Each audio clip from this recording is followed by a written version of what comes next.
राम राम सभी माता बहनों को संकट चतुर्थी की ढेर सारी शुभकामनाएं। माघ कृष्ण चतुर्थी को संकट चतुर्थी का व्रत रखा जाता है।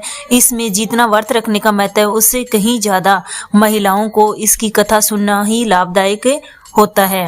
आज मैं आपको संकट चौथ के व्रत की कथा सुनाती हूँ, सुनिए। एक गांव में एक साहूकार और साहूकारनी रहते थे। वह धर्म पुण्य को नहीं मानते थे। इसके कारण उनके कोई बच्चा नहीं हुआ था। एक दिन साहूकारनी पड़ोसी के घर गई और उस दिन संकट चौथ का व्रत था। वहां पड़ोसन संकट चौथ की पूजा करके कहानी सुना रही थी।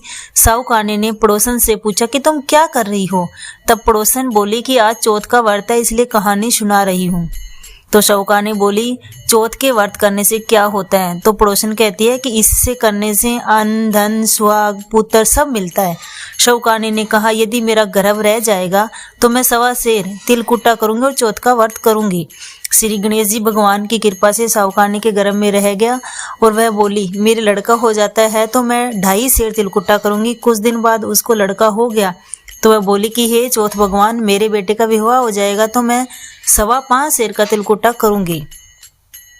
कुछ वर्षों बाद उसके बेटे का विवाह तय हो गया और उसका बेटा विवाह करके चला गया, लेकिन उस साहूकारनी ने तिलकुटा नहीं किया।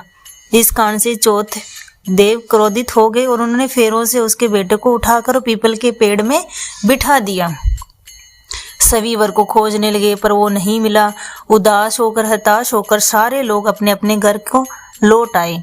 इधर जिस लड़की से उसकी साहूकारनी के लड़के का विवाह होने वाला था वह अपनी सहेलियों के साथ गणगौर पूजन के लिए जंगल में दूब लेने गई।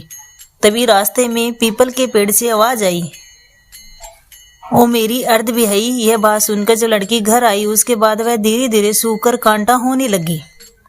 एक दिन लड़की की माँ ने कहा, मैं तुम्हें अच्छा खिलाती हूँ, अच्छा पहनाती हूँ, फिर भी तो सूखती जा रही है, ऐसा क्या हो गया? तो लड़की अपनी माँ से बोली कि वह जब भी दूब लेने जंगल जाती है तो पीपल के पेड़ से एक आदमी बोलता है और कहता है, ओ मेरी अर्ध ब्याई। उसने मेहंदी लगा रखी है, सेहरा भी बांध रखा है। तब उसकी माँ ने पीपल के पेड़ के पास जाकर देखा तो यह तो उसका जमाई ही था। तब उसकी माँ ने जमाई से कहा, यहाँ क्यों बैठे हो? मेरी बेटी तो अर्ध ब्याई कर दी, अब क्या लोगे? साहूकारनी का बेटा बोला, मेरी माँ ने चौथ का तिलकुटा बोला था लेकिन नहीं किया, इसलिए चौथ माता के नाराज होने के कारण यहाँ बैठ गया हूँ। यह सुनकर उस लड़की की माँ साहूकारनी के घर गई और उसने उससे पूछा कि तुम चौथ का व्रत बोला हुआ है क्या? साहूकारनी बोली, तिलकुटा बोला था। उसके बाद साहूकारनी बोली, मेरा बेटा घर आ जाएगा तो 2.5 मन का तिलकुटा करूंगी। इससे श्री गणेश प्रसन्न हो गए और उसके बेटे को फेरों में लाकर बैठा दिया। बेटे का विवाह धूमधाम से हो गया। जब साहूकारनी के बेटे और बहू घर पे आ गई तो साहूकारनी ने 2.5 मन तिलकुटा कर बोली, हे चौथ देव, आपके आशीर्वाद से मेरा घर, मेरा बेटा, बहू घर आ गए हैं, जिससे हमेशा तिलकुटा करके व्रत करूंगी। इसके बाद सारे नगरवासियों ने तिलकुटा के साथ संकट व्रत करना प्रारंभ कर दिया।